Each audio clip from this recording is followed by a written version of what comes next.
Hi, everyone. Thank you so much to Rabbi Kalman and Torah in Motion for organizing all of the pre-Pesach learning. It's a pleasure to be back, to be able to learn with all of you and to share some thoughts about Pesach today. So today's topic is finding Pesach in the Torah, exploring the different stories that reference the Exodus. And this is really a topic I've been thinking about for a while.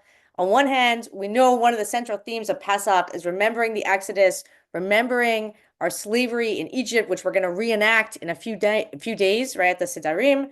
But it's also a central theme beyond Pesach. Perhaps one of the events in Jewish and biblical history most referenced both explicitly and implicitly in the Torah, ranging from the opening statement of the Aser HaDibrot of the Ten Commandments, Anochi Hashem Elokecha asher hotzeiticha me'eretz Mitzrayim mibeit avadim, right? We start off the Ten Commandments, God saying that he's taken us out of Egypt from the house of slavery, to finding it referenced in many other stories found in Tanakh. And what I find fascinating is that amongst the stories where you find these references to the Exodus, to slavery in Egypt, it's not just stories that took place after Sefer Shemot, but we also find these references, these hints to Mitzrayim, to Exodus, to slavery in stories that are precursors to our experience in Egypt. And because certain events like the Exodus are so central to our experience as Jews, sometimes even a subtle reference to them in other parts of Tanakh can carry deep significance. And I think by alluding to these familiar foundational moments, these texts invite us to make connections and to really uncover meaningful insights. And that's what I want to explore with all of you today. So I want to look at four different stories in Tanakh, maybe five. We'll see how far we get in the time that we have, where we find hints and allusions, both implicit and explicit, to Mitzrayim, to the Shivut, to the slavery, to Yetziat Mitzrayim, to leaving, to the Exodus. And I want to examine these parallels. What lessons and takeaways can we draw out by adding this additional lens of comparing these stories to Yetziat Mitzrayim, to our experience in Mitzrayim? And what new understandings can emerge of these narratives? And finally, how is this also going to impact our understanding of the power and magnitude of Yetziat Mitzrayim, which, as we said, we're going to be focusing on in a few short days at the Sidarim, and how can kind of looking at all of these different stories beyond the classic texts in Sefer Shemot really enhance our understanding of our experience in Egypt and enhance our experience at the Sidarim as well. So let's jump in. I'll add that as we begin, many of the ideas I'm sharing are not my own, but ones I came upon in my research, and will reference them as I go along. And I also included at the end of the source sheet some further learning links if you want to continue exploring this topic on your own afterwards. Okay, so let's start with our first story, source number one over here. And this is Avram and Sarai in Paro's house in Sefer Bereshit. So we're going to go back to Sefer Bereshit. I'm going to read through the text in Hebrew. I'm going to pause to translate it in English. And as I read through this first story, I want you to think of parallels and hints that remind you of Mitzrayim, that remind you of our experience in Egypt. These can be thematic, these can be linguistic, and then we'll pause and kind of share out what those themes are, and then I'll share some insights as well here for this first story. So here we go. So we're going back to Sefer Bereshit, source number one over here, and we're told Pasuk Yud here, source number one, Vayihira ba'aretz vayered Avram Mitzrayma lagor sham, ki kaved hara ba'aretz. So there's a famine in the land of Canaan, right in the land of Israel, and Avram goes down to Mitzrayim. Okay. And the story is probably very familiar to us from Parshat HaShavua, right? Perhaps from learning it growing up. Avram is a little bit nervous, right? He tells Sarai, turns to his wife, I know you're very beautiful. And he's nervous what's going to happen once they get to Egypt, right? Pasuk Yud Bet, we'll skip a little. And he says, because you're so beautiful when we get to Egypt, right? If they figure out that we're married, they're going to kill me and they're going to save you, and you'll be fine, but my life will be in danger. Imrina achotiat, tell everyone you're my sister. Leman yetav li be'avarech, so I'll benefit because of this. V'chaitan nafshi b'galech, and I'll be allowed to live. Okay, so that's the plan. They go down to Egypt. Everyone sees how beautiful she is. Pasuk Tet Zayin. Pasuk Tet Vav. We'll skip. I'll just reference it a little bit before. And the plan doesn't exactly go as planned, right? Because Sarai is so beautiful that the servants, I guess, of Paro praise her to Paro, and she's taken to Paro's house. Pasuk Tet Zayin. Ula Avram Heti ba'avara, v'yilo tzonu bakar v'chamarim v'avadim v'shvachot v'atonim v'gmalim. And Avram benefits, right? Not only is his life not at risk at this point, but he gets many, many different, cattle, sheep, etc., slaves. He's given many riches for this. Pasuk Yud Zayin, Vayingah Hashem et Paro negaim gedolim vet beito al dvar Sarai eshet Avram. And Paro's house is struck with these negaim, with these plagues, right, on account of him kidnapping Sarai.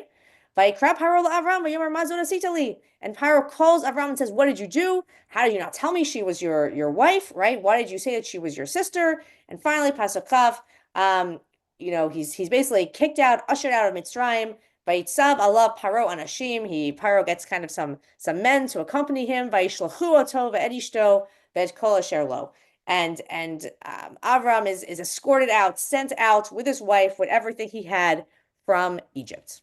Okay, without looking at the chart in the source number 2, I'm curious, and you can post in the chat, or if people want to unmute themselves, what parallels do you see from this story to our experience in Mitzrayim? Thoughts or ideas? Feel free to post in the chat. Avram goes down to Egypt because there's a famine. Yeah. And his wife is captured there. So I mean I think of that as like she's taken to Beit Paro, but I'm thinking of Yosef in the bor. And then they're sent out by Vayishluchu Vayishal. Yeah, it's in Piel Vayishalchu Oto. So it's like they're expelled, which kind of what's happened at the end of the 100%, kind of like those bookends, right? You go down for a famine, you get stuck there, right? And then at the end, you're sent out, right? You're kind of like chased out, right, of Egypt, just like at the end of the Makat Bechorot. Excellent. Thank you. With Rechush Gadol also. There you go, right? Also Rechush Gadol. Excellent. Anyone else, other thoughts, other parallels you see, feel free to post in the chat, or if anyone else wants to share.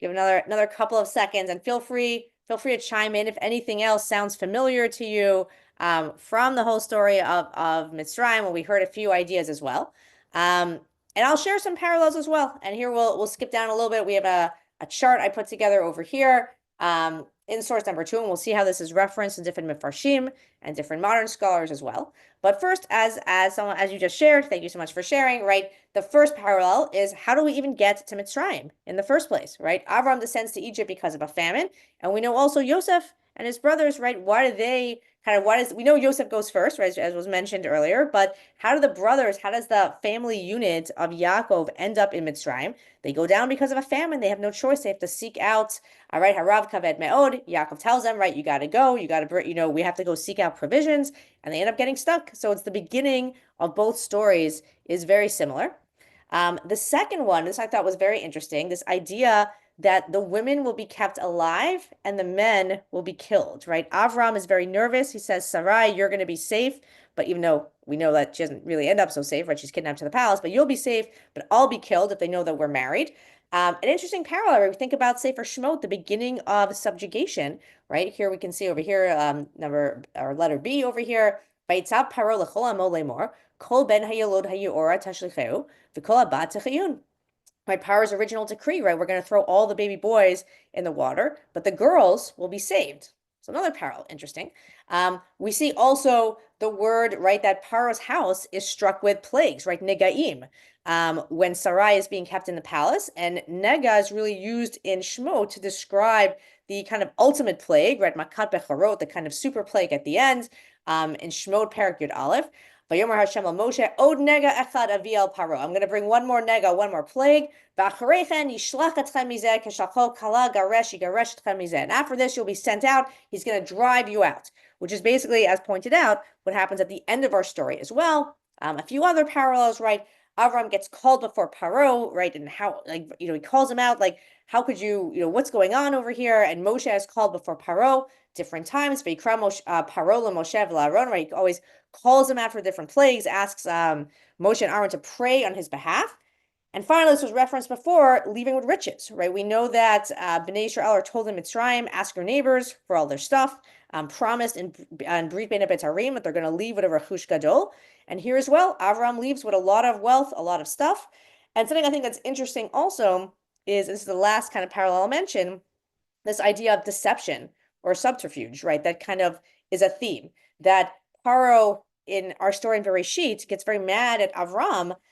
How could you trick me? What, you tricked me? Why did you say that? She's your sister. She's not your sister. She's your wife, and you caused me to I wouldn't have done, like, maybe he would have, but I wouldn't have taken her had I known.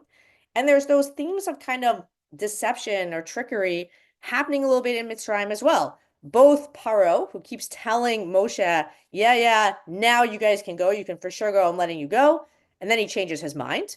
And a little bit also on the side of Am Yisrael. And there's a whole kind of different share you could give on this. The idea that really the ask that Moshe and Bnei Israel have of Paro isn't really complete freedom. They say, let's go to the desert. We want to worship our God. We want to go for 3 days, right? And they're not always kind of giving the clear message that they're planning on going for good.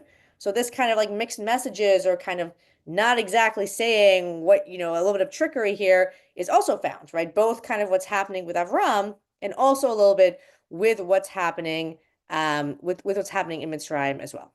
Okay, so we've seen a bunch of parallels in this story, in this precursor. We've seen thematic parallels, we've seen some linguistic parallels. And the big question always, whenever we see these parallels in Tanakh, is why, right? What's the goal of this? What are we supposed to be drawing out from the fact that the story clearly has this extra lens of what happens to us in Sefer Shemot placed on top of it? And I want to share a couple of ideas for this first story. I'd love to hear other people's thoughts as well. And for this, we're going to jump to source number 3. So one main idea that many of us might be familiar with, but I want to kind of add a little bit of a twist to it, is the idea of Ma'aseh Avot Siman Labanim, that whatever happened to our ancestors, to the Avot, to the Imahot, will also happen to their children and to later generations. And this idea is found in the Ramban in Nachmanides in his commentary on the story, where he actually lists a lot of the parallels that we already listed. And you can see this over here. We're going to start where it's underlined, over here where it says Veremez. Veremez alav ki banav yardu Mitzrayim bifnei harav legur sham ba'aretz ve'amitzrim yiru lahem ve'chlu behem nashim ve'kadosh baruch hu yimkom nikmatam b'negaim gdolim ad sheyotziam bekasef ezahav etzono bakar mikneh kaved meod ve'chziku behem l'shacham min haaretz lo nafal davar mikol me'orah ha'av shelo yeh bebanim. And here, as we said before, Ramban goes through kind of all of it. He says it's hinted in this story that they went down because of a famine, and the Mitzrayim are going to oppress them and take their women, and God will get his revenge through, different plagues, and you're going to leave with a lot of stuff, and you're going to be chased out. And I love this line here, the lo nafal, that nothing was lacking in all the events that happened to the patriarch that would not occur to the children, meaning the same things are happening. But then the Ramban quotes a very powerful midrash that actually also, if you look up this midrash, references a lot of these parallels in Bereshit Rabbah. And he says the following: this idea is, explained in the midrash. Rabbi Pinchas b'shem Rabbi Oshaya Amar. So Rabbi Pinchas, the name of Rabbi Oshaya, says, Amar Kadosh Baruch Hu Avraham. God said to Avraham, "Se ukvosh et haderech lifnei banecha." Go and kind of conquer or prepare the land or the path before your children. And everything that's written by Avraham is going to be written by his children as well.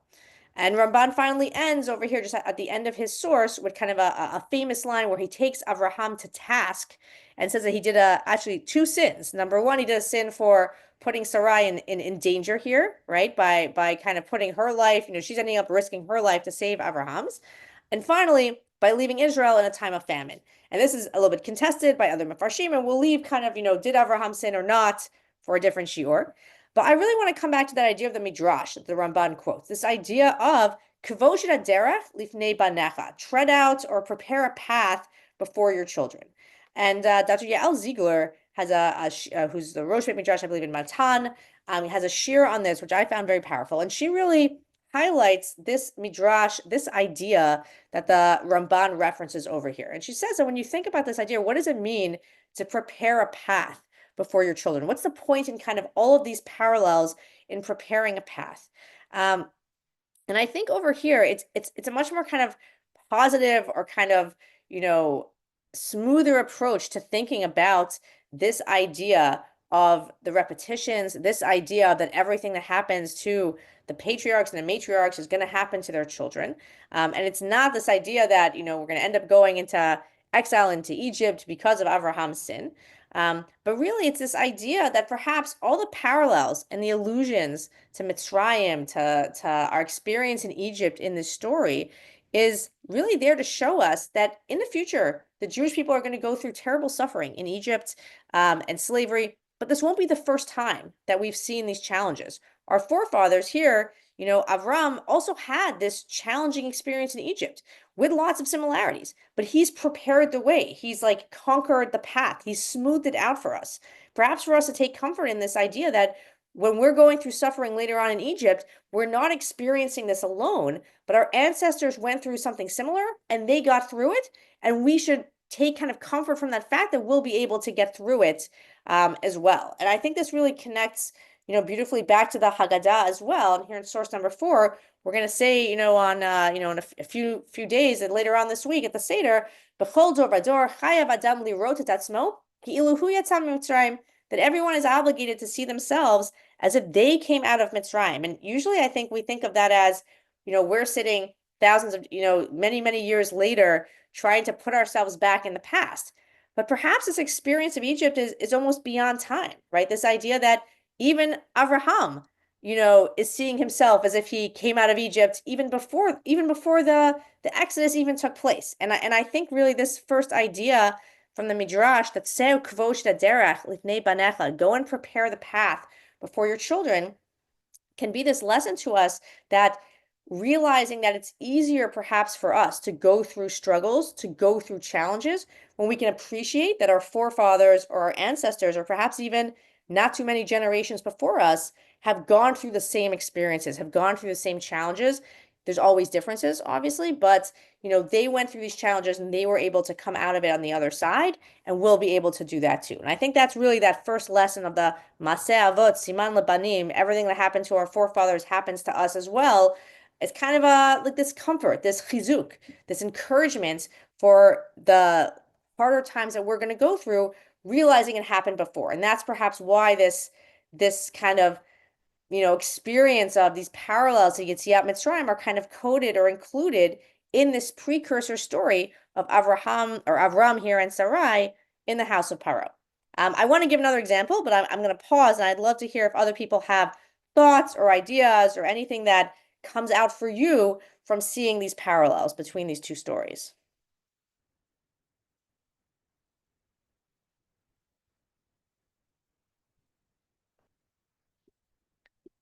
Feel free to use the chat, feel free to unmute.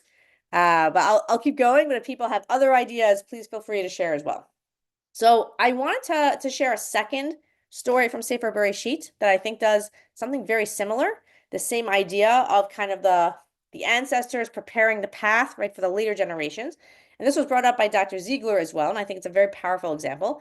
And that is a different story in Sefer Bereshit. I'll scroll up over here, source number 5, of Yaakov in Lavan's house. So thinking back over here, I'll recap the story briefly, thinking back to, when this was Parshat Shavua, when we were going through Sefer Bereshit. As we might remember, Yaakov, takes the Bechorah, takes the birthright from Esav, and then he has to run away. He has to flee to the house of Lavan. He gets there, he, is going to be safe, but he wants to marry Rachel, but he's tricked and he ends up having to, work 7 years for her. He ends up marrying Leah and still having to work the different years for Leah and having to work the different years for Rachel. He has many, many children. He's working very hard for Lavan. He gets his wages kind of switched back and forth. And when we start over here in source 5 in Bereshit Parak Lamed Aleph, we're told that Yaakov starts to hear that Lavan's other sons are not too happy with him. And, the fact that he's become so wealthy. And Hashem tells Yaakov, you're going to go back to Canaan. And again, as I go through the story, I want you to think again, what are the parallels? What ideas are coming up? What references remind us here of Mitzrayim? And Yaakov convinces Rachel and Leah, and he says, listen, your father isn't treating me the same way he used to. He's tricked me constantly. Here we can see in Pasuk Zayin, V'avichem hetelbi v'echlif et mishkarati aseret monim. He switched my wages 10 times, but thank God, God wouldn't let him harm me. Pasuk Tat, God took away your father's livestock and he gave them to me. If you remember the whole speckled versus spotted sheep, right? And Yaakov ends up kind of increasing his flock. And finally, in Pasuk Tet Zayin, Yaakov, his wives, and his children basically make a run for it. They take all of their stuff and they leave. And this specific situation, Pasuk Chaf tells us he did not tell Lavan that he was leaving. He flees, and Pasuk Chaf Bet, on the third day, it's told to Lavan that Yaakov ran away. Yaakov chases after him. When they finally meet, there's a little bit of a showdown, right? Lavan says, "How could you leave Yaakov in the middle of the night? You're taking my daughters away. I would have sent you off with a party." Yaakov gets really mad. There's like kind of a lot of drama, and Yaakov says, you kept tricking me, and you've all these years I worked for you. I only tried to do the right thing, and you kept changing my wages back and forth, and I worked during the heat and I worked during the cold. And finally, they make kind of a monument. They agree not to harm one another. Shalom al Yisrael, and we're done. But I think this story here, there's really many references here as well to Mitzrayim, to the Exodus, and I'll share some of them here in source number 6, where I brought some of the parallels. And number one, Yaakov really refers to his time working for Lavan as a certain type of servitude. Now, obviously, he's not a slave, perhaps in the same way that we were slaves in Egypt, but he goes over and over again. And you can see I brought the sources here in the chart. In Bereshit Lamed Aleph Pasuk Vav, he says, he tells his wives, I've served your father with all my might. And this avad, this word comes up over and over again. And not just that, more powerfully, later on in Pasuk Membet and Pasuk 42, in kind of Yaakov's big speech, he says, if God hadn't been with me, I would have left with nothing. But what did God notice? And here's the underlined part. At ani'iv at yigyei kapai ra'a Elokim v'yochiach emesh. But it was the plight and the toil of my hands. And just the shoresh here, try to highlight it, if I can highlight over here. Oni, right? Think about what do we call matzah on Pesach, right? Lechem oni, right? The bread of my affliction. There's really this, he calls his time working for Lavan, this time of affliction. It's a time of slavery. We also see the idea of deception, right? Yaakov tells Lavan, you changed my wages over and over again. And then Lavan says back to him, you're trying to trick me. You're leaving in the middle of the night, like this deception with my daughters, my grandchildren, you don't tell me. As we saw earlier, right? The deception in Mitzrayim. Paro keeps saying he's going to let them go. He changes his mind. Even Moshe and the Jewish people are like, oh, we're only going to leave for 3 days, right? There isn't really clarity on that sense. The sense of running away and being chased on the third day, right? The same idea of Paro chasing after the Jewish people after we leave Mitzrayim. And finally, again, Rechush Gadol, Yaakov leaves with tremendous wealth, right? That he's taken from Lavan, just like the Jewish people leave with this kind of tremendous wealth, they've taken from the Mitzrayim. One other parallel here that I thought was very powerful that didn't come up earlier. What's interesting here is in Pasuk 43, Pasuk Mem Gimel, I'll highlight this over here, when it says that Yaakov becomes very prosperous, right? That the more almost that Lavan is tricking Yaakov, is making him work harder, what's the response to having to work harder? Vayifrot sa'ish me'od me'od. The man grew exceedingly prosperous. And if you think about that shoresh, the root of that word, vayifrot sa'ish, what does that sound like in the Exodus story? Any ideas? Where else do we see this idea of affliction and then vayifrots? Bnei Yisrael, yifritzu v'yishritzu. Excellent, right? Thank you so much, right, for sharing the same idea, right? That, in Egypt, the more we work, the more we multiply. And think about Yaakov, right? He comes with nothing, right? He's leaving with 4 wives, a whole clan of children, a ton of stuff, right? The more he's oppressed, the same thing, the more he multiplies. So again, we see almost the layers, these parallels of the story of our subjugation in Egypt, of us leaving Egypt, have kind of been referenced or hinted to throughout this precursor story, throughout the story of Lavan, the story of Yaakov in the house of Lavan. And again, why? And I think this is just another example of that same theme I mentioned before that Dr. Ziegler points out, this idea of the midrash, right? Of tzeh ukvosh et haderech lifnei banecha, that our ancestors, prepared the path for us, like not just Avraham, but Yaakov as well. went through this challenging experience in the house of Lavan, a quasi slavery, quasi oppression, being tricked, succeeding and multiplying through it, being able to leave with wealth, being chased out. And for us to be able to read that and realize that our experience in Mitzrayim is not a singular experience, but it's this idea of the Jewish people going through oppression again and again, and perhaps being able to take solace and comfort in the fact that, again, our ancestors went through it, they prepared the way, we'll get through this also. It's not our first rodeo when it comes to oppression. And I think here, more perhaps in the story of Avraham that we read before, but really the story of Lavan and Yaakov is explicitly referenced in the Haggadah that we're going to be reading on the first two nights of Pesach. And part of the Maggid section, we read the Parshat Bikurim. We say here in source number 7 of Arami Oved Avi, like an Aramean. And here's the interesting part, right? Because when you look at that pasuk in Sefer Dvarim of Arami Oved Avi, which could mean, an Aramean afflicted me, but it could also mean that maybe my father was a wandering Aramean, and there's many different ways to interpret that pasuk, right? When it says that, an Aramean oppressed my father, are we talking about, Lavan in this situation oppressing Yaakov? Are we talking about a wandering Aramean was my father? Are we talking about Avraham in this case? And there's lots of different interpretations in the different Mefarshim. But when we look at the Haggadah makes a call. And the Haggadah says here in source number 7, Selumad ma bikesh Lavana Arami lasot Yaakov Avinu.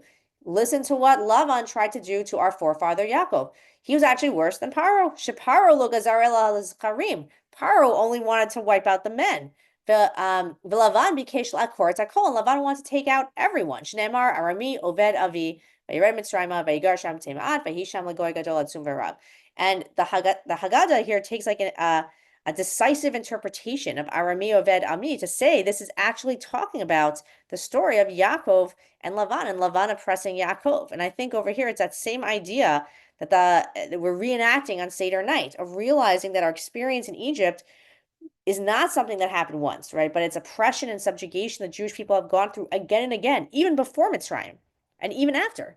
But this idea that realizing our ancestors went through it and we'll be able to get through it again ourselves. And that's, I think, kind of the first lesson that I want to kind of point out with these two stories of Avram and Sarai in the house of Paro and Yaakov in the house of Lavan. Okay. What I'd like to do now, and people have comments, please feel free to post them in the chats. Oh, I just saw someone had another parallel. Great, right? The Paro chases Bnei Israel for 3 days. Great, thank you for posting. I want to kind of go in a little bit of a different direction. And I want to show another story that references the Exodus, and it references our time in Mitzrayim, but for a very different purpose. Not the Maseh Avot Siman Lebanim, but going in a totally different direction, having a totally different goal in doing this. And for this, I want to look at the story, still staying in Sefer Bereshit, don't worry, we'll get to later stories later on, of Hagar and Sarai. Okay, and this is going to be source number 8 over here. So as we know, if we're familiar with the story, I'll give a little bit of background, right? We know that Sarai, right, Avram's wife, is barren. She's not able to have children. She tells Avram that he should go and take Hagar, her Egyptian maidservant, as a concubine, and he'll get her pregnant, and he'll have children through her, and they'll be considered kind of as Sarai's children as well. Okay, plan does not work out as smoothly, as perhaps seen, and we'll start over here in Pasuk Vav. So basically, Hagar gets pregnant. Sarai seems to kind of, really kind of regret a little bit of her decision. She feels that Hagar thinks she's so important, and Sarai feels kind of put down.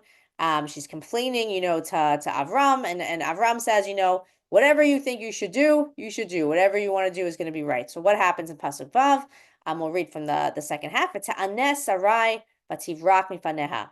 Sarai oppresses Hagar, treats her very harshly, and Hagar runs away to the desert.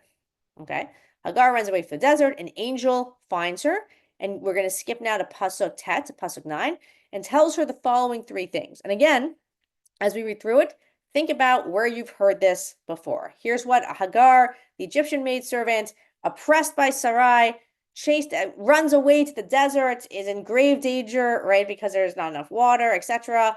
And this is what she's told. All right, Pasuk Tet. Vayomer la malach Hashem shuvi el gvartach v'hitani tachad yadeha. The first thing she's told in Pasuk Tet, go back to your go back to your mistress and submit yourself to her harsh treatment. So go back and you're going to have to be subjugated. Okay, number one. Number two, Pasuk Yud. Vayomer la malach Hashem, harbe arbed zarecha v'lo yisaper merov. I'm going to greatly multiply your descendants, and there are going to be too many to count. Okay. Number three, Pasuk Yud Aleph. Vayomer la malach Hashem, hinech harav yoldet ben. You're going to have a son. V'karata shmo Yishmael, ki shema Hashem al anyach, and you'll call him Ishmael because God has heard your affliction. V'hu yeh pera adam, he's going to be a wild man. Yado bakol v'yad kolbo, his hand on everyone and everyone's hand on his. V'al pnei kol echav yishkon, and he'll live. Here we'll skip down to the English over here, and he'll dwell alongside all of his brothers. And Hagar goes back, and the story kind of concludes, with the birth of Ishmael. So I wanna go back to the question I asked before. What sounds familiar to what when we hear kind of what the angel tells Hagar, right? That go back, subject yourself, to this treatment by Sarai.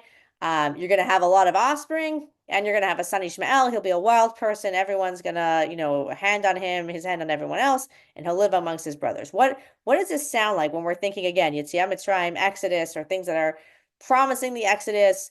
What does this sound like? Any thoughts? What does this remind you of?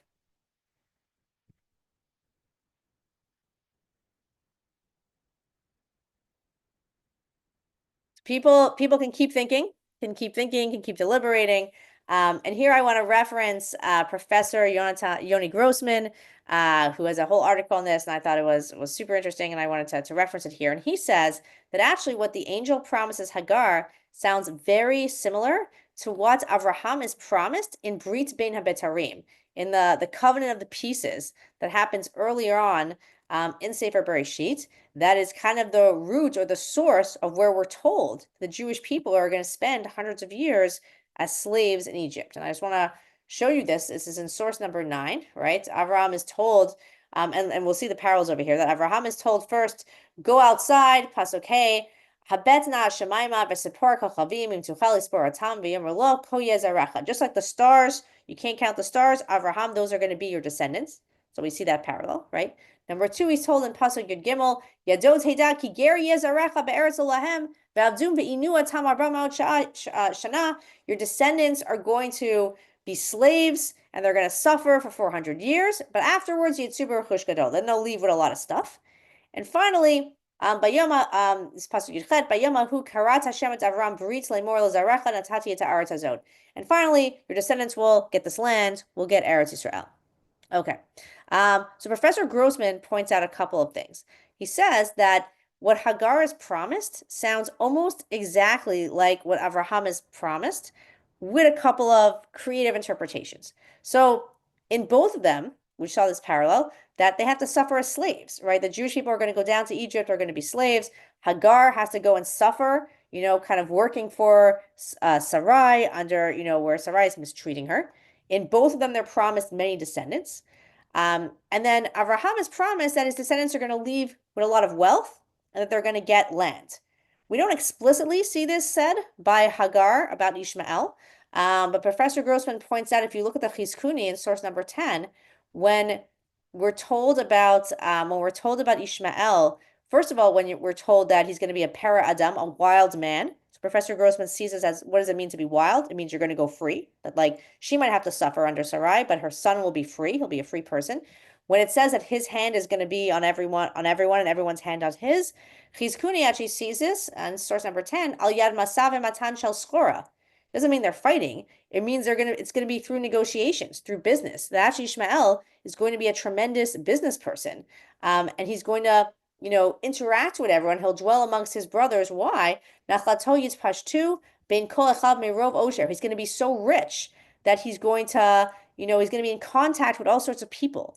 So it's interesting. Once we reinterpret that promise as wealth, or Ishmael living amongst his brothers, having his own portion of land, it sounds very similar to the promises Avraham is told that his children will go through this great subjugation in Egypt, but then will emerge with this great wealth and with their kind of freedom and their own land. And I think over here, so we've seen the parallels, but what's the takeaway? So why reference these parallels in the story, the experience of Hagar to the experience of the Jewish people in slavery and leaving Egypt. And here, this is the main takeaway that I wanted to share. Another idea, another point or goal in why sometimes we reference the Exodus in these stories. And for this, we'll reference the Ramban. And Ramban, Nachmanides over here, takes Sarai to task for her treatment of Hagar. And he says, Chata imenu is the source number 11, but inui hazeh, that our foremother really sinned with the way that she afflicted Hagar. And he says, even like in Avram, shouldn't have let her do it either. And there's this real idea of, if we think about the story as and kind of compare the two stories, and we see this kind of link, between the experience in Egypt and Brit Ben Habatarim and what's going on with Hagar and Sarai. Sarai is almost like Paro in the story, right? And it's interesting, Hagar is the Egyptian slave, right? But really, it's almost this inverted parallel, right? Where you have this Egyptian who's being almost persecuted, right? Or is being oppressed, right? By Sarai. That she comes off in this story looking like Paro, right? To the extent that Hagar and her descendants are given the same promises that Abraham's children are given after they go through a subjugation, though it's going to happen in Egypt. And Professor Grossman, I'll read this in source number 12. He sees this as kind of a literary device that sometimes happens in Tanakh, where Tanakh, he says, rarely explicitly condemns someone, but sometimes we'll add in different hints for us as the reader to kind of look at a story and decide did this person, this character do the right thing or not. And he says this, we'll read this together, source number 12. Very often we find no explicit judgment or deeds or of characters in the Torah itself. However, the Torah has many ways of conveying an evaluation of people and their actions. Sometimes the Torah uses one story in which it is quite clear who is acting morally and who is not, to illuminate by comparison the characters in another instance. And we'll skip a little bit. When one story reveals quite clearly the Torah's criticism of a specific character, then the other story also hints at a similar view of the character's concerns. And I think what's so powerful over here is another reason sometimes why Yetziat Mitzrayim or the Exodus or events surrounding it are referenced in other Tanakh stories is because these stories are so familiar to us, right? They're such central events in Jewish history and biblical history. At the same time, there's a very clear good guy and a very clear bad guy, right? Paro is the bad guy. The Jewish people, slaves being oppressed, are the good guys.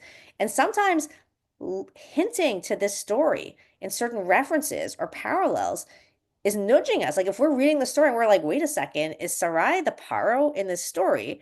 It's nudging us to realize, well, she didn't do the right thing here, right? This was a mistake. This is a subtle hint, a subtle criticism of Sarai's actions by getting us to think of it and thinking of that parallel as, wait a second, Paro as like the ultimate bad guy. And here's kind of the reference. Here's the parallel. Hagar is the Jewish people in the story, and Sarai is almost the Paro, right? And getting us to kind of see really the second reason for this parallels and hints that there's this subtle criticism. And I want to show you another example where this happens. I think where the Exodus or Mitzrayim is coded onto a story for us to also kind of get that hint of there's some sort of criticism going on here. Like if someone's being compared to Paro, that's not a good thing. And that's something we should be aware of as kind of the reader. And I think this also goes to an idea that I think about a lot, that sometimes the best commentator on Tanakh is Tanakh, right? That sometimes woven into the different stories in Tanakh are these parallels to help us compare them one with the other. And I want to show you this other example over here, story number 4. And now we'll finally go past Yetziat Mitzrayim, which is the story of King Shlomo and his building project, where we're also going to see some of these different parallels. And for here, thinking back to our knowledge of Shlomo HaMelech, of Sefer Melachim, King Shlomo is really a complicated character, right? On one hand, he builds the temple, he builds the Beit HaMikdash, he reigns over an era of peace and prosperity. People are traveling far and wide to see his kingdom with their own eyes. But there's also a darker side. There's the horses, the riches, the non-Jewish wives, the idolatry, which eventually leads to the kingdom splitting after his death. But a closer look at Sefer Melachim, and I'll show you a couple of examples, shows that there were really additional cracks forming in his kingdom. There were additional sins alluded to in a more implicit way, specifically around how the temple and all the other huge building projects in Jerusalem are built, or more specifically, who built them and how. And I want to go over just some of these different sources to talk about the forced labor that Shlomo recruited for his building projects. I'll go a little bit out of chronological order here. There's something that Rav Yoel ben Nun from Yeshivat Har Etzion, this is kind of his read of Shlomo HaMelech. And as we read through these, I want you to think about what this sounds like to you as the reader. So we start off here in source number 13, and we're told, V'zed dvar Hamas asher heleh HaMelech Shlomo, livnot et Beit Hashem ve'et Beito ve'et Hamilo, etc., etc. And this is the purpose of the forced labor that Shlomo imposed for his building projects, which included some noble ones, right? The building the Beit HaMikdash, but also his own palace, the Milo, which is a little bit unclear what that was, but it seems like it was linked to Bat Paro, who was his wife, one of his many wives, the walls of Jerusalem, and many other great towns. And it skips a little bit here to Pasuk 19, Pasuk Yotet. And to also, he has this forced labor that's building at Kol Arei HaMiskanot, Asher Hayu L'Shlomo, all of his garrison towns, Vet Arei HaRecha, Vet Arei HaPrashim, and all of his chariot towns and his cavalry towns where he kept his horses, etc., etc. And finally, it skips down and says, well, who are the people? And we'll come back to that pasuk in a second, but who are the people who are part of this forced labor group? And it says in Pasuk Chaf, these are Kol Ha'am Notar Min Ha'Amariya, Chitia, Prisia, Chivia, Yevusia, Shalom B'nei Yisrael Hema. And these are all of the descendants of the non-Jewish tribes that the Jewish people left in the land. All of them are recruited by Shlomo to be in this kind of slave force, but it explicitly tells us in Pasuk Chaf Ben, B'nei Yisrael Lo Natan Shlomo Eved. But the Jewish citizens were not made part of the slave force, at least at this point. It was the non-Jewish, he had the slave force that was building everything. That's going to change in a few moments. But I want to show you over here, Pasuk Yutet, I think when we think about this idea, when we hear the term Arei HaMiskanot, what comes to mind in the story of Mitzrayim? What are the Arei Miskanot reference there? Anyone know? Et pitom ve'et ha'amseis. Very good, right? Kind of that already kind of brings us to mind, like, well, wait a second, who else was building Arei Miskanot? It was Paro, but the Jews were doing it. And even the idea of Rechav and Frashim and horses, right, comes to mind the idea of, being chased out, what happens at Kriyat Yamsuf a little bit later on. So a lot of references so far. But so far it seems the forced labor is only non-Jews, not to condone that either, but that the Jews kind of are not being given this slave force.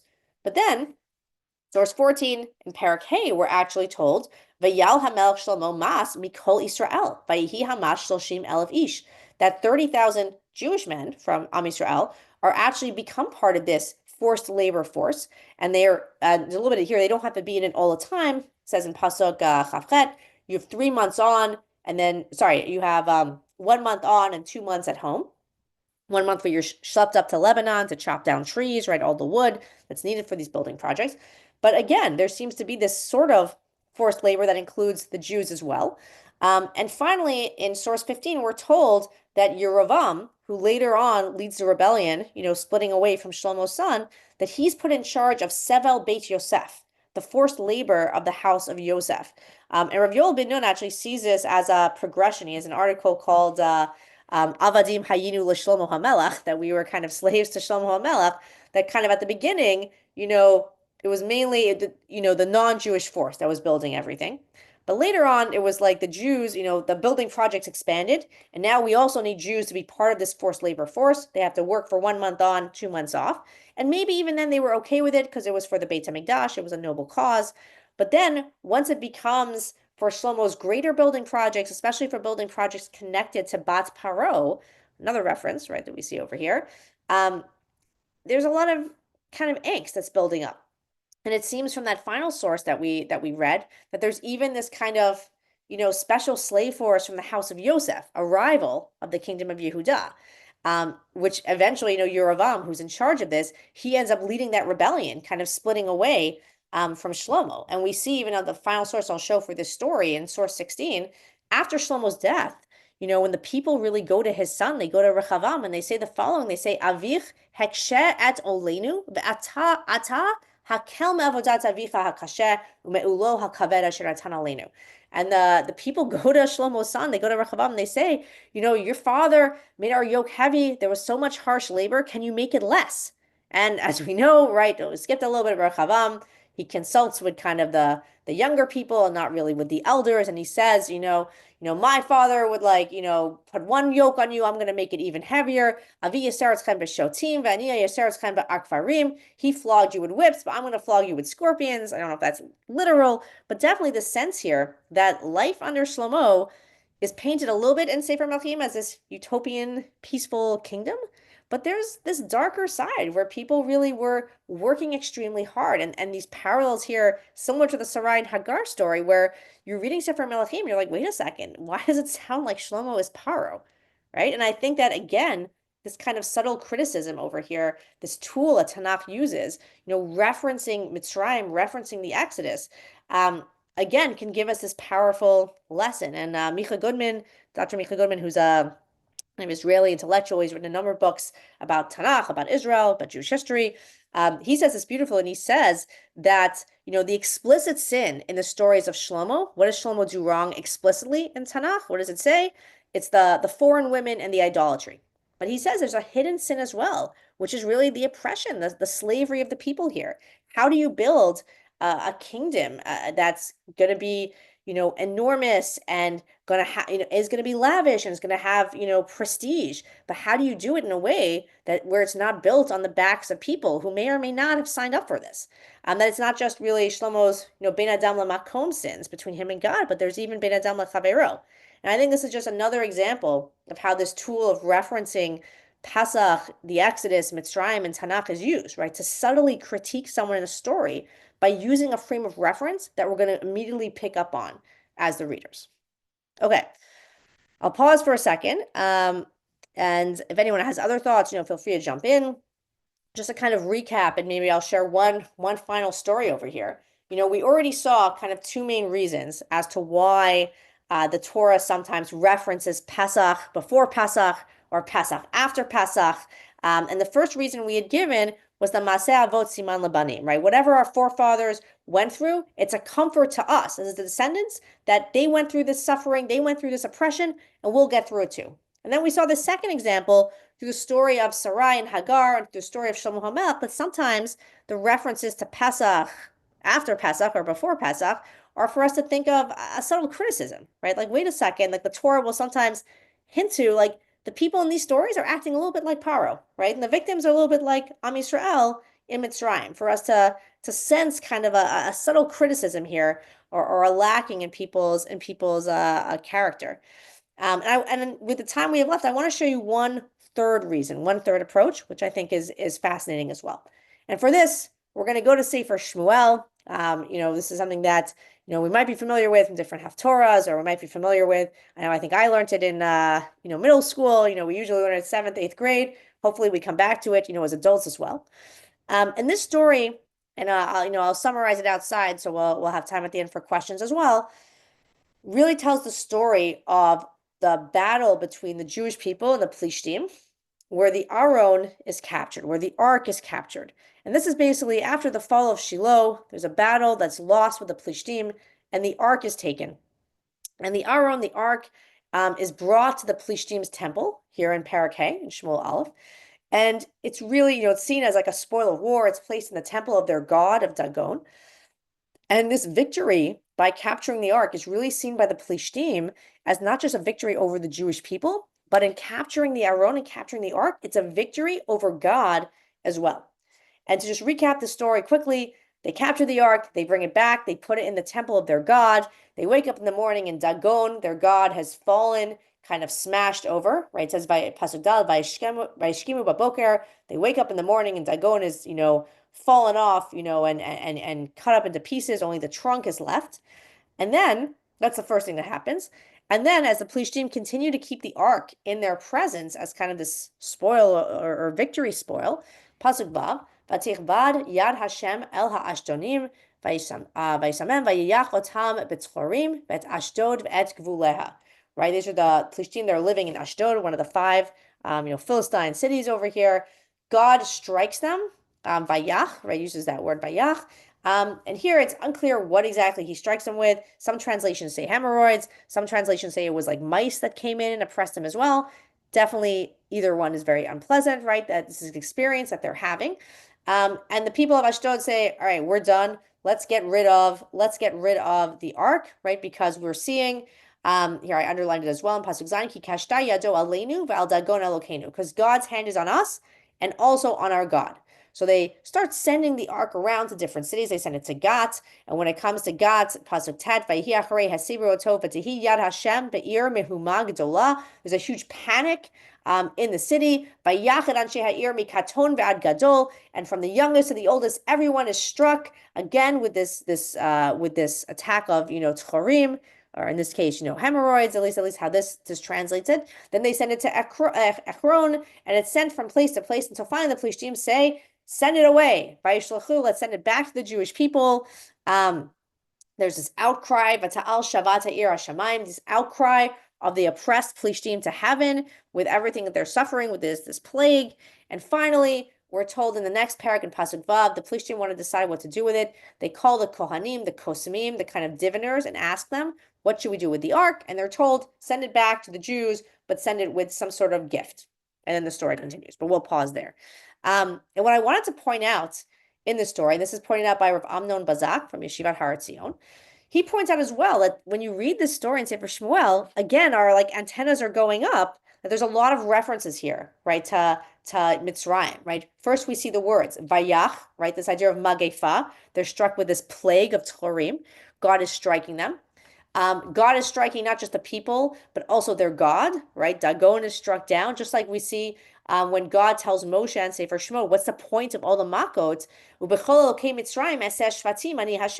The point of the makot, right, weren't just to free the Jews. There was an educational message, right? And you could, right, whether you see it as some of the different parts of the plagues where the Nile was seen as their god, Paro who saw himself as a god, the firstborn as kind of like a future god, God really showing through the makot that, he's really the only God. And it's like pointing that out, that it's not just against the Mitzrayim, but also against their gods as well. We see them asking the diviners for advice. What do we do with the ark? Just like, when the plague of Kinim, right, the different plagues come up at the beginning, Paro turns to his kind of diviners, to his advisors, and says, like, what should we do? The magicians, can you guys do the same plague? There's a great outcry in the land because of the plague that the Plishtim are suffering, similar to both the plague of the firstborn, interesting enough, right, that says, right, there's this huge outcry, but also the crying out that the Jewish people do, right, before God intervenes. So again, we see these parallels, but our ultimate question is why? And here I want to share a third reason, right, adding on to what we had seen before about the subtle criticism or the ancestors preparing our path, which is that sometimes I think the reference to the Exodus is there to show us a pedagogical message, an educational message. And over here, what Rav Bazak explains in this story is this idea that originally when the ark was brought to battle by the Jewish people against the Plishtim, in source 19 over here, the reaction of the Plishtim was, there's no way we're going to win this battle, because for them, the ark equaled God, right? Who's going to save us from the power of this mighty God? And they couldn't really distinguish between God and the ark.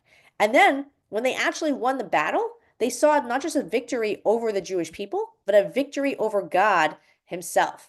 And this is kind of a similar kind of mistake made by the Mitzrayim in Mitzrayim.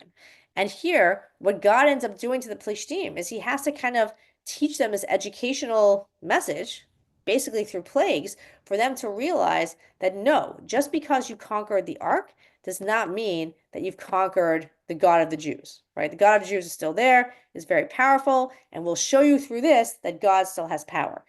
And basically has the Plishtim go through the same experience that the Mitzrayim had to go through, the Egyptians had to go through in Egypt, through learning. I mean, it's a tough lesson, right? But through their experience of the plagues, realizing that, wait a second, God exists, our gods are not real, the God of the Jews is the ultimate God. And here the Plishtim have to go through that same experience, right? They made that same mistake that, we were able to defeat God. We took the ark. Now God is the God of the Jews has been conquered by Dagon. Then they have to go through this kind of suffering or experience that has an educational goal that was supposed to kind of show them that no, God is still there. You have to recognize the might of God. So with that, I'll wrap up, and I think over here one thing that we've seen is we saw all the parallels, and there's so many more parallels to different stories in Tanakh, to the Exodus, to slavery, and stories before Sefer Shemot and stories after Sefer Shemot. And we share the different ideas of why this occurs, right? The Maseh Avot Siman Lebanim, the ancestors preparing the path and giving us comfort. The idea of the subtle criticism, not explicit, but by paralleling someone to Paro or placing the victim in the story as a parallel to the slaves in Egypt, using a way to point out those flaws so we can do better. And finally, to teach an educational lesson, seen here with the Plishtim, where the message of the parallels is getting to the heart of the challenge of the Aron, of the ark, right? Understanding that its defeat does not mean that God has been defeated, and that the Aron itself doesn't have its own power. And to conclude, I want to go back to that point that I raised at the beginning of the Maaseh Avot Siman Lebanim, that the actions of the ancestors are repeated by the children, and this idea that we can get through hard times because our ancestors did. And I'm sure I'm not the only one, but I think in light of current events, for me, that line in the Haggadah, and I'll show you the final source over here, where we say, source 20, V'hisha amda lavatenu v'lanu shekol echad bilvad amad aleinu l'chalotenu ela shbechol duvador omdim aleinu l'chalotenu. That in every generation, people rise up to destroy us, v'kadosh baruch hu matzilenu miyadam, but God saves us from their hands. And I think that for me, personally, I think similar to many Jews today in the world, that if we're thinking about current events, I was shocked and horrified, not just by what happened on October 7th, but I think something that was harder for a lot of Jews, not harder, but maybe different, was what happened October 8th and on.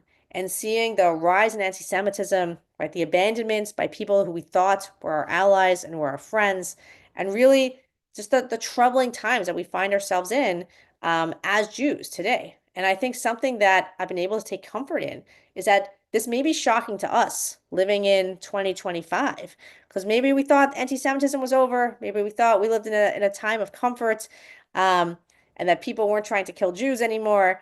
But in reality, for any Jews living in any other time period of Jewish history, they went through something similar. They went through anti-Semitism. They went through Bechol Dovador, Omdim Aleinu L'Chalotenu. In every generation, people rise up to destroy us, and they survived. They prevailed. God saved them. They were able to move on.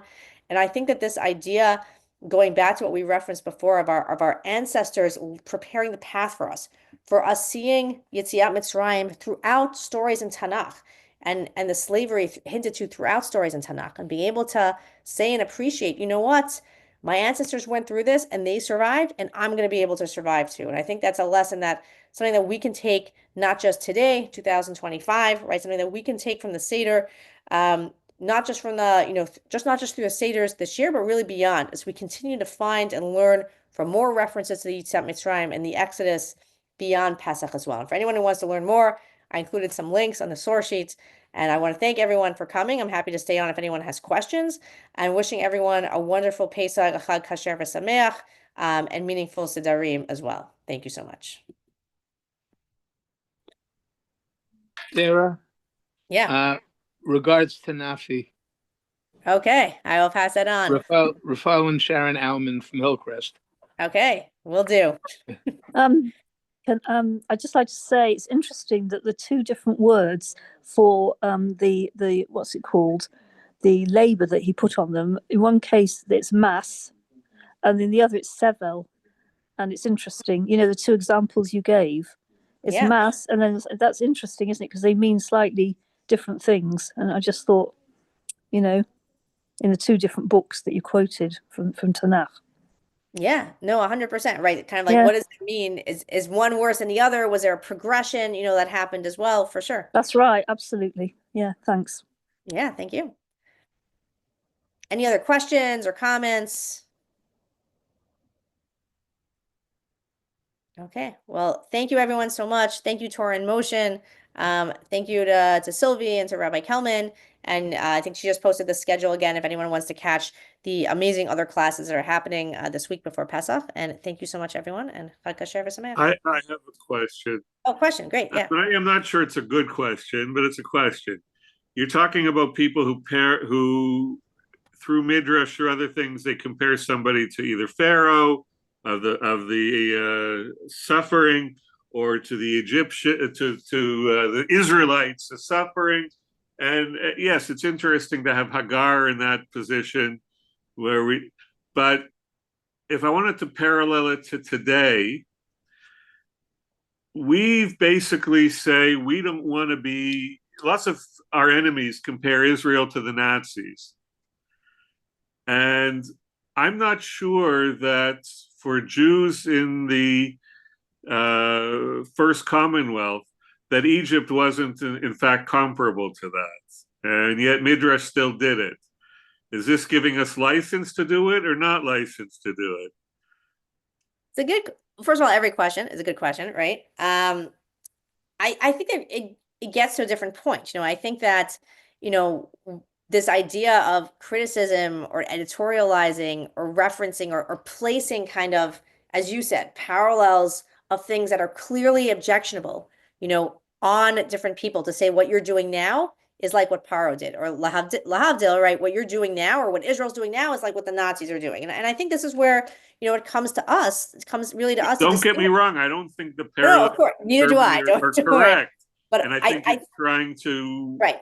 But I would say there's a difference between kind of what I would say is like the objective narrator, like Tanakh, God, right, putting in criticism to different stories, versus today, where I think this really gets at the heart of being able to recognize and identify anti-Semitism, right? Where, and this is what I do in my day job, when I work for Unpacked, but where we see kind of accusations made about the state of Israel that, whether the state of Israel are the IDF or the Nazis, or were there, different questions, of accusations of killing children, where I think that, I would actually use the same methodology, but switch it, that, you can look at different claims that are made about the state of Israel or made about the Jewish people and ask, does this seem like an objective claim?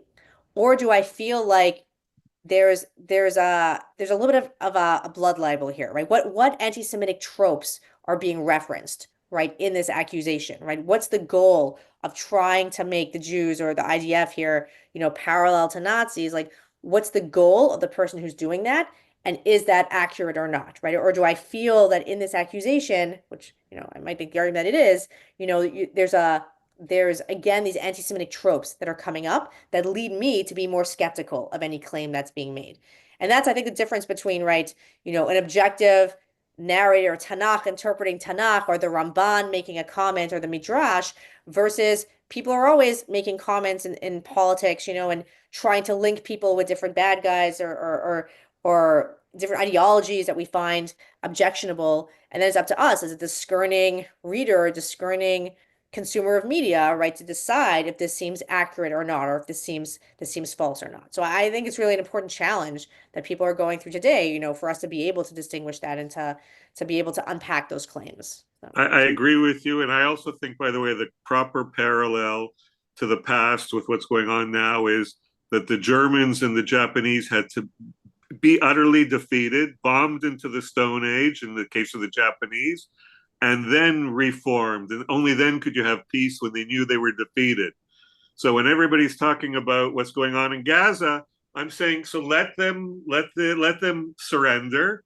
Let's have a trial for the top 100 war criminals of Hamas, and only then can you move on. Until they know they're defeated, just like the Japanese and the Germans, because the Germans didn't feel defeated after World War I, which led to World War II. So I think there's a proper parallel. Right. So it's a real challenge, I think, of trying to figure out, maybe we'll come back for a different series, but solving the Israeli-Palestinian conflict, and how we might be able to do that. But definitely a lot of, a lot of opinions about what the best way to proceed is, for sure. But thank you. Any final questions? Okay. So with that, thank you so much, everyone. Chag Sameach, and looking forward to our next time learning together on Torah in Motion. Thanks again. Thank It was you. very good. תודה רבה וחג שמח. Chag Sameach, everyone. Tודה רבה.